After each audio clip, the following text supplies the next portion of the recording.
평안히 주무셨는지요? 10월 14일 목요일 아침입니다. 하나님 앞에, 말씀 앞에 겸손하게 나아가겠습니다.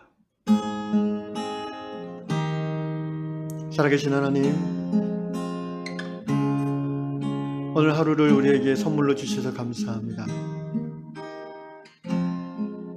정신없이 살아가는 한 주 중에 하루가 아니라 아침에 말씀 앞에서 마음을 새롭게 하고 내 삶의 자리와 우리 가정과 교회와 또 세상의 모습들을 자각하면서 그 모든 것 위에 계신 하나님을 의식하고 말씀을 따라 살아가는 이 하루가 되도록 이 아침에 도와주시옵소서. 성령님 역사하여 주시옵소서. 예수님의 이름으로 기도하옵나이다. 아멘. 주께 가까이 나를 이끄소서.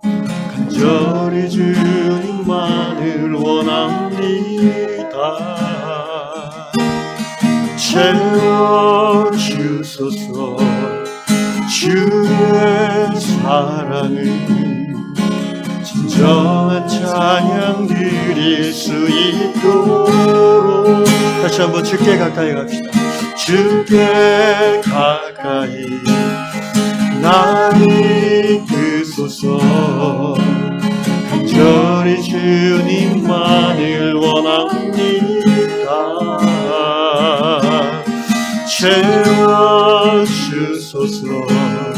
주의 사랑을 진정한 찬양 드릴 수 있도록 목마른 나의 영혼 주를 부르니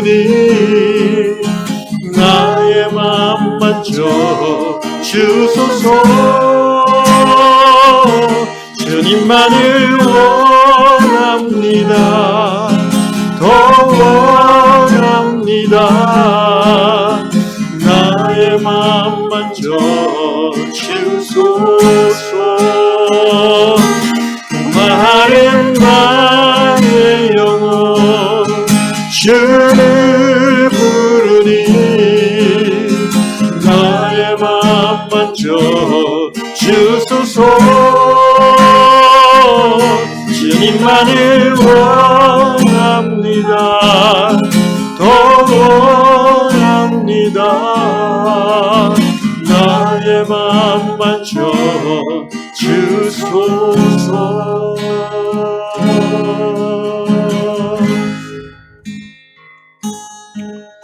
주님, 이 시간에 내 마음을 터치해 주십시오. 주의 말씀이 내 심령을 흔들어 주십시오. 예수님의 이름으로 기도합니다. 아멘. 네, 오늘 주시는 말씀은 야고보서 4장 8절 한 절 보겠습니다. 신약 야고보서 4장 8절입니다. 하나님을 가까이 하라. 그리하면 너희를 가까이 하시리라. 죄인들아 손을 깨끗이 하라. 두 마음을 품은 자들아 마음을 성결하게 하라. 아멘. 오늘 다락방 글은 미국의 웨스트 버지니아 주에 사시는 캐시 자매님의 글입니다. 내용은 어느 날 자매님이 이제 해변 바닷가에 서서 하늘과 그 바다와 아름다운 하나님의 창조 세계를 감탄하며 보고 있었습니다. 그리고 나서 이제 수영을 하려고 바다로 들어갔는데 파도가 좀 셌나 봅니다. 몸이 이렇게 휘청거렸다고 합니다.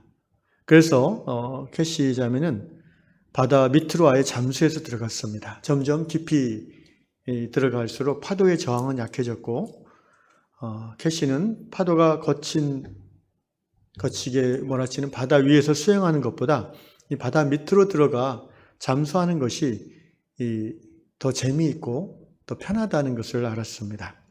이 경험을 통해서 캐시 자매는 하나님과의 관계에서 이런 고백을 합니다. 우리가 하나님께 더 가까이 다가갈수록, 더 깊이 하나님께 들어갈수록 우리의 인생에 몰아치는 파도의 영향력은 약화될 것이다. 하나님께 깊이 들어갈수록 세상의 시련과 어려움과 고난은 약화된 것이다라는 이런 깨달음이지요. 캐시자매님의 이 글을 읽으면서 좋은 인사이트라는 생각이 들었습니다.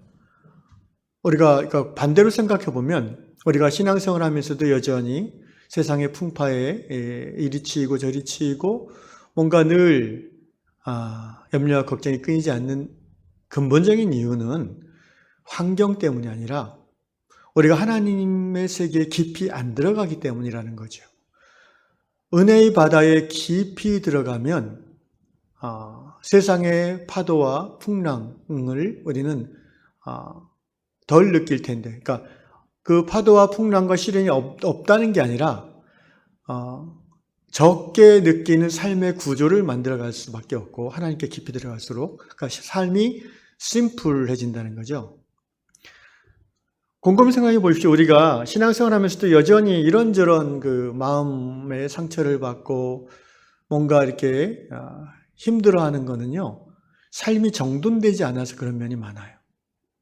삶이 단순하지 않고 막 복잡하기 때문에 관계하는 다양한 사람들과의 만남 속에서 충돌이 일어나고, 또 우리가 소비 생활도 그렇지 않습니까?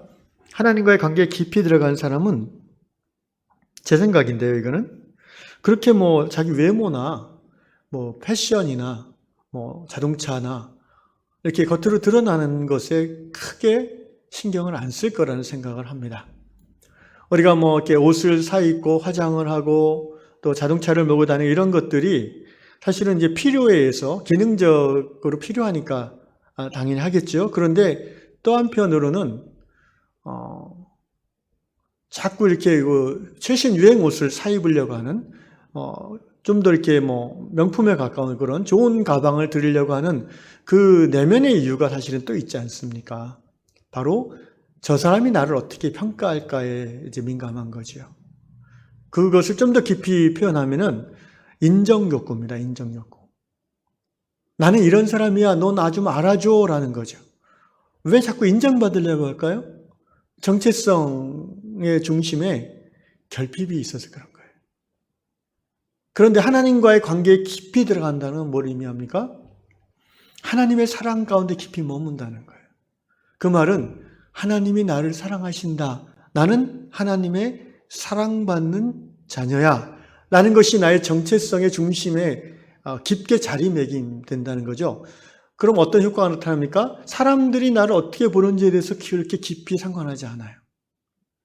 뭐 내가 차가 좀 낡은 차를 갖고 다니든 좀 패션이 한물 진한 것을 입고 다니든 그냥 깨끗하게 세탁해서 입고 다녀도 사람들이 부러워하지 않아도 별로 이렇게 요동하지 않는다는 거예요. 물론 여전히 칭찬받으면 좋고, 그죠? 사람들이 인정해주고 부러워하면은 뭐 한편으로는 좋은 게 있지만, 그것 때문에 뭐 과도한 소비를 하게 되고 빚을 내 가지고 뭐 자동차를 바꾸고 이런 그 소위 거품 있는 삶은 많이 줄어들 거라는 거예요. 하나님과 관계에 깊이 들어가면은. 그러면은 그것으로 인하여 염려와 걱정은 그만큼 줄어드는 겁니다. 행복을 유지함에 있어서 불필요한 것들을 안 해도 되는 거예요. 이게 여러분 신앙의 가장 큰 유익 중에 하나입니다. 하나님과의 관계 속에 내 정체성을 깊이 갖다 두는 거예요. 쉽게 말하면 사람들이 대단하십니다, 훌륭하십니다, 칭찬 별로 안 해줘도, 또는 좀 심하게 말하면 뭐 사람들이 저 사람은 저런 옷을 입고 다녀? 또 저런 차를 몰고 다니네? 라고 속으로 흉봐도 뭐 상관없다는 거죠. 왜? 나는 하나님의 사람이니까. 그래서 그 재정과 그 시간과 그 에너지를, 그러니까 자기를 채우려고 하는 그런 에너지를 하나님의 뜻을 이루는 데 쓸 수 있는 거죠. 검소하게 살면서 그 남은 재정으로 가난한 사람 하나님의 뜻을 이루는 선교와 또 교회에 헌금할 수 있는 거죠. 아마 그 주위에 그 사람을 좀 안다 하는 사람들은 어느 순간부터 그 사람을 더 존경하게 될 겁니다. 그리고 나도 저렇게 살아야 되겠다. 저렇게 살고 싶다. 하나님의 사랑을 받는다는 그 확신, 자기 정체성 안에 하나님의 자녀됨이 굳건히 있는 사람은 그 얼굴 표정에서 드러날 거 아닙니까? 늘 편안한, 다른 사람을 먼저 배려하려고 하고, 늘 예의 바르고, 또 굳은 일을 기꺼이 하려고 하고. 예. 이것이야말로 성숙한 신앙인의 삶의 열매지요. 계시자매님의 인사이트를 통해서 제가 묵상해 본 내용들입니다. 하나님께 깊이 들어가는 것. 그러니까 신앙생활을 이렇게 얕은 수준에서 하면은요, 세상과 별로 차별이 되지 않아요. 구별이 되지 않아요. 다시 말하면 거룩해지지 않아요. 거룩하다는 말의 원뜻은 구별된다는 거거든요. 우리의 신앙생활의 수준이 그냥 얕은 물가에서 찰랑찰랑 되는 거기 때문에 세상과 별로 구별이 안 되는 거예요. 그러나 우리가 깊은 물에 들어가면 머리 위에 파도가 칠지라도 세상에서는 여러 가지 경제적, 정치적 여러 가지 환란이 일어난다 할지라도 내 심령은 주와 함께 평안을 누릴 수 있는 것입니다. 어떻게 하면 하나님께 깊이 들어갈 수 있겠습니까? 그 방법은 이미 우리가 알고 있고 행하고 있습니다. 말씀과 기도를 통해서 하나님과의 깊은 사귐에 우리는 들어갑니다. 하나님을 알게 될수록요, 하나님과의 깊은 관계에 들어가서 하나님을 알잖아요. 하나님이 나를 사랑하신다는 것을 알 뿐 아니라 하나님이 어떤 분인가를 알게 되고, 그리고 하나님이 어떤 뜻과 계획을 갖고 계시는 것도 알게 됩니다. 그러면은 하나님께 깊이 들어갈수록 거룩한 부담이 생겨요. 이걸 이제 거룩한 부담이라고 그래요. 무엇을 먹을까, 무엇을 입을까, 그런 부담이 아니라, 그런 부담은 줄어들어요, 사실. 신앙이 깊어지면은. 그런데 반대로 더 부담스러워지는 게 있어요. 뭐냐면은 예수의 십자가죠. 하나님의 갈망을 자꾸 깊이 느끼니까 자기가 그렇게 못 살고 있다는 것에 대한 이제 신앙 양심의 가책이 되는 거예요. 그래서 하나님 앞에서 더 울게 되고 하나님 앞에서 더 부르짖게 되는 거예요. 하나님의 나라와 하나님의 의를 갈망하며 배고파지는 거죠. 예수께서 말씀하신 팔복 중에 네 번째가 이거 아닙니까? 의를 갈망하고 의로 인하여 배고파하는 자는 복이 있다라고 하시지 않았어요. 바로 그 복이 있는 상태죠, 그게. 사랑하는 유양 형제자매 여러분, 신앙 인생 10년, 20년, 30년, 나이가 50, 60, 70이 돼도 여전히 얕은 물가에서 찰랑거리는 신앙생활을 하고 있지는 않습니까? 이제는 결단하면 좋겠습니다. 이제는 좀 더 깊은 하나님의 세계로 내가 들어가고 싶다. 말씀과 기도 속에서 하나님을 향한 갈망이 더 깊어지고 싶고, 그래서 나의 꿈, 나의 욕망, 나의 비전이 아니라 하나님의 꿈, 하나님의 갈망, 하나님이 교회를 향한 갈망을 내 꿈으로 받아서 이제 우리의 남은 삶이 그 꿈으로 불타오르고 그 비전으로 뜨거워지는, 나이는 들지만 우리의 영은 더 젊고 새로워지는 그런 은혜의 삶이 주어질 수 있기를 예수님 이름으로 축원합니다. 기도하겠습니다. 고마우신 아버지 하나님, 오늘 이 아침에 우리에게 다시 한번 하나님을 향한 깊은 갈망을 일깨워 주셔서 감사합니다. 하나님께 깊이 들어가는 신앙생활을 하기 원합니다. 우리의 믿음의 수준이 더 깊어지기를 원하며, 그리하여 세상의 염려와 걱정과 고민, 그것 때문에 늘 좌지우지되는 그런 흔들리는 신앙의 삶이 아니라 하나님의 세계에 깊이 들어가서 세상의 그 모든 사람들의 평가와 또 인정받음에 대해서는 초연해질 수 있고, 그러나 하나님의 꿈과 하나님의 뜻, 하나님의 바람에 대해서는 예민해짐으로 말미암아 거룩한 부담을 갖고 기도하며 실천하며 하나님의 뜻을 위하여 내 시간과 물질을 흘려보내는 그 꿈과 열정으로 나이가 60, 70이 80이 돼도 정말 청년과 같이 활기차게 살아가는 거룩한 유양 성도들 다 되게 하여 주시옵소서. 이 아침에 그러한 결단이 이루어지는 기도의 시간 되도록 성령이여 도와주시옵소서. 예수님의 이름으로 기도합나이다. 아멘.